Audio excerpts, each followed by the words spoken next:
Medina में रात को पहरे बड़े सख्त थे। पीछे की तरफ खंदक नहीं थी। इधर पहाड़ियों ने कुदरती दिफा मुहैया कर रखा था। इधर पहरेदारों और गश्ती संतरियों की तादाद ज्यादा रखी गई थी और शहर के किसी आदमी का भी इधर जाना बड़ा मुश्किल था। रसूल अकरम सल्लल्लाहु अलैहि वसल्लम ने नईम के साथ अपना एक आदमी भेज दिया था ताकि कोई संतरी इन्हें रोक ना ले। ये आदमी नईम को मदीने से बाहर तक छोड़कर वापस आ गया। रात का पहला पहर था जब नईम बनु कुरैज़ा की बस्ती में काब बिन असद के दरवाजे पर पहुंचे। दरवाज़ा गुलाम ने खोला।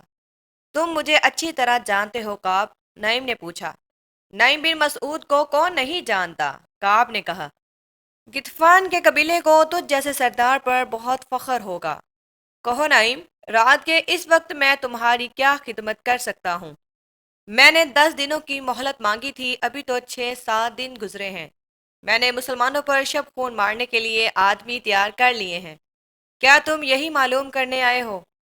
मैं इसी सिलसिले में आया हूँ, नईम ने कहा। तुम बेवकूफ़ हो काब। तुमने कुरैश के साथ किस भरोसे पर मुआहिदा कर लिया है? मुझसे ना पूछना कि मेरे दिल में तुम्हारी हमदर्दी क्यों पैदा हुई है। मैं मुसलमानों का भी हमदर्द नहीं, क्योंकि मैं मुसलमान नहीं। तुम अच्छी तरह जानते हो मेरे दिल में इंसानियत की हमदर्दी है। मेरे दिल में हमदर्दी है तुम्हारी इन खूबसूरत और जवान बेटियों, बीवियों और बहनों की जो मुसलमानों की लोंडियां बन जाएंगी। तुमने कुरैश से बड़ा खतरनाक मुआहिदा कर लिया है, लेकिन इसकी जमानत नहीं ली कि अहले कुरैश तुम्हें मुसलमानों से बचा लेंगे। हमने भी कुरैश के साथ मुआहिदा किया है, लेकिन कुछ जमानत भी ली है। क्या कुरैश जंग हार जाएंगे? काब बिन असद ने पूछा। वो जंग हार चुके हैं, नईम ने कहा। क्या ये खंदक इन्हें शहर पर हमला करने देगी? कुरैश के लश्कर को भूख ने बेहाल करना शुरू कर दिया है। मेरा कबीला भूख से परेशान हो गया है। मैं नहीं चाहता कि कल तुम मेरे कबीले को बदनाम करो कि गितफान तुम्हें मुसलमानों के रहमो करम पर छोड़ गए थे। तुम मुसलमानों पर हमला करके इन्हें अपना दुश्मन बना लोगे और कुरैश और हम मुहासरा उठाकर वापस चले जाएंगे। अपने दोनों कबीलों बनु कैनका और बनु नज़ीर का इंजाम जो मुसलमानों के हाथों हुआ था वो तुम्हें याद होगा।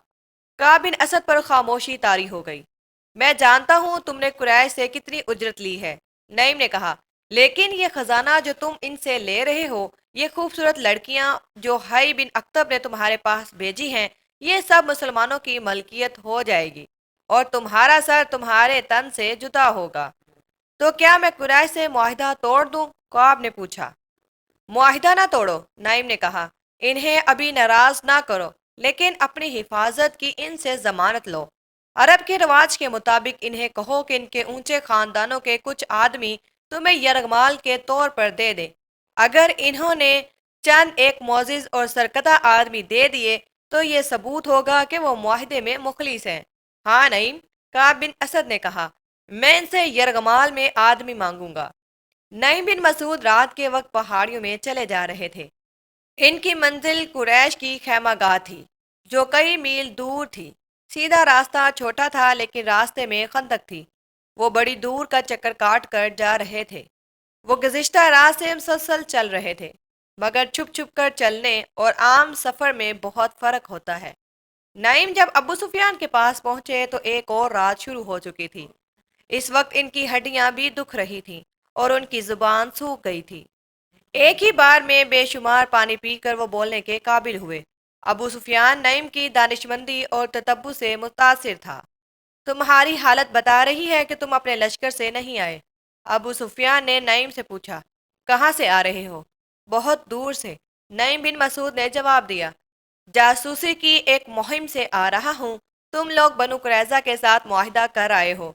क्या तुम भूल गए थे कि यहूदियों को हमारे साथ जो दिलचस्पी है वो सिर्फ इसलिए कि वो इस्लाम को हमारे हाथों यहीं पर ख़त्म करा देना चाहते हैं। मैं बनु कुरैजा के दो दोस्तों से मिल आया हूँ और मुझे मदीने का भी एक पुराना दोस्त मिल गया था। मुझे पता चला है कि काब बिन असद ने मोहम्मद का साथ नहीं छोड़ा, बल्कि काब ने मुसलमानों को खुश करने का एक नया तरीका सोचा है। तुमने इसे कहा कि वो मदीना में मुसलमानों पर हमला कर दे। वो अब तुमसे कुरैश के सरकता खानदानों के चंद अफराद यरगमाल में जमानत के तौर पर रखने के लिए मांगेगा, मगर इन्हें वो मुसलमानों के हवाले कर देगा और मुसलमान इन अफराद को कत्ल कर देंगे। फिर यहूदी मुसलमानों के साथ मिल जाएंगे और दोनों हम पर हमला कर देंगे। میں تمہیں خبردار کرنے آیا ہوں کہ یہودیوں کو یرغمال میں اپنا ایک آدمی بھی نہ دینا۔ خدا کی قسم نائم، ابو سفیان نے کہا، اگر تمہاری یہ بات سچ نکلی تو میں بنو قریظہ کی بستیاں اجاڑ دوں گا۔ کعب بن اسد کی لاش کو اپنے گھوڑے کے پیچھے باندھ کر گھسیٹتا ہوا مکہ لے جاؤں گا۔ اس نے کیا سوچ کر ہمیں دھوکہ دینے کی کوشش کی ہے؟ اس کی سوچ پر آپ نے شراب اور حسین لڑکیوں کا طلسم طاری کر دیا ہے۔ نعیم بن مسعود نے کہا، کیا شراب اور عورت کسی کے دل میں خلوص اور دیانتداری رہنے دیتی ہے؟ اسے شراب اور عورت کس نے دی ہے؟ ابو سفیان نے کہا، کیا بدبخت کعب اتنی سی بات نہیں سمجھ سکا کہ میں نے اس کے ساتھ جو معاہدہ کیا ہے اس میں اس کی قوم اور اس کے مذہب کا تحفظ ہے۔ اگر محمد کا مذہب اسی طرح پھیلتا گیا تو یہودیت ختم ہو جائے گی۔ تم یہودیوں کو ابھی تک نہیں سمجھ سکے، نعیم نے کہا۔ وہ اپنے دشمن پر بھی ظاہر نہیں ہونے دیتے کہ وہ اس کے دشمن ہیں۔ ہائی بن اکتب بھی یہودی ہے۔ اس نے تمہاری طرف سے کعب کو شراف کا نصف مٹکا اور دو نہایت حسین لڑکیاں دی ہیں۔ میں جب کعب سے ملا وہ شراب میں بدمست تھا اور دونوں لڑکیاں نیم برہنہ حالت میں اس کے پاس تھیں۔ اس نے بدمستی کے عالم میں مجھے کہا کہ وہ اہل قریش کو انگلیوں پر نچا رہا ہے۔ نائم، ابو سفیان نے تلوار کے دستے پر ہاتھ مار کر کہا، میں مدینہ سے محاصرہ اٹھا کر بنو قریظہ کی نسل ختم کر دوں گا۔ اس کی یہ جرت کہ قبیلہ قریش کے سرکردہ چند افراد کو ضمانت کے طور پر یرغمال بنا کر رکھنا چاہتا ہے۔